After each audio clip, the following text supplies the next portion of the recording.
I hurt a lot of people along the way and did a lot of things I'm just ashamed of.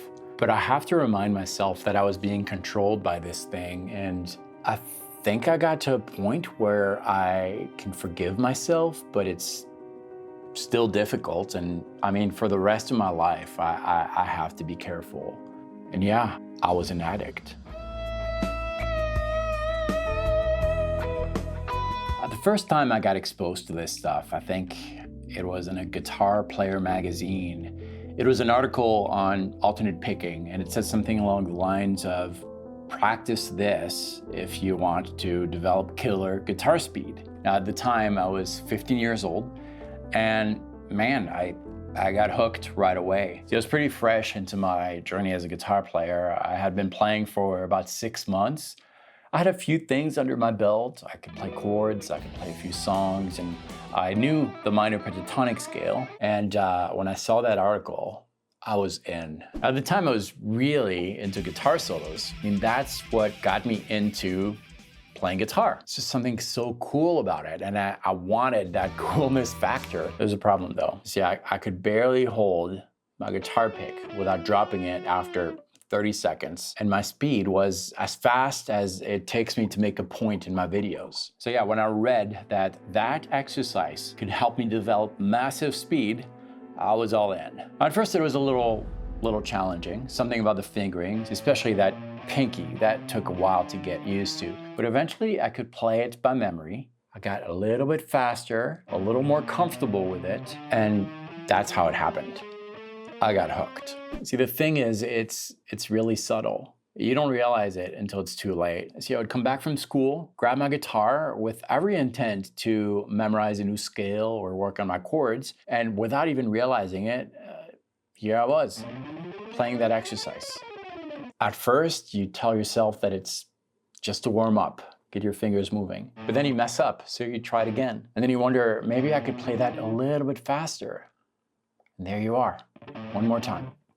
And eventually, you spend an hour playing that exercise. So yeah, I kept doing this every single day, and eventually it got old. I needed something new, and I looked for another exercise. And let me tell you, I found them. As a matter of fact, I found tons of them. This one, man, the worst, that one. I got very good at playing those exercises, and I got very good at hiding it too. Eventually, I had to face it. I had a problem because my technique was getting a little better, but my musicality, straight down the toilet. See, the thing with guitar exercises is that they get really comfortable. And when you get used to something, particularly on the guitar, it's really hard to escape. And I hit rock bottom, September 3rd, 1997. That's the night my band played at the Scat Club. This was supposed to be the best night of my life. And here I was, on stage. It was my solo. That was my moment. The time I had been waiting my whole life. I was gonna play a solo on stage. I played the exercises.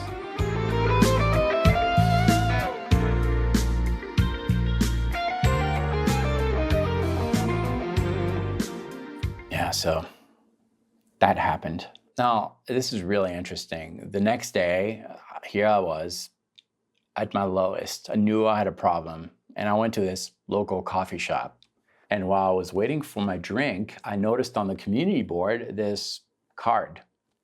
Call it fate, but that card really changed everything for me. I went back home and called the number on the card. And the guy told me that they had a meeting that night and that I should come. So I show up to the address, and man, it was weird. I wasn't the first one there. There was a bunch of guys sitting in a circle on chairs, and the meeting was directed by this guy. I recognized the voice, same guy that I had talked to on the phone, Richard. I take a seat, and I start realizing that I had a lot in common with these guys. Although it felt kind of good not to feel completely alone. During the meeting, some guys were sharing their experiences, successes, failures, and then something crazy happened.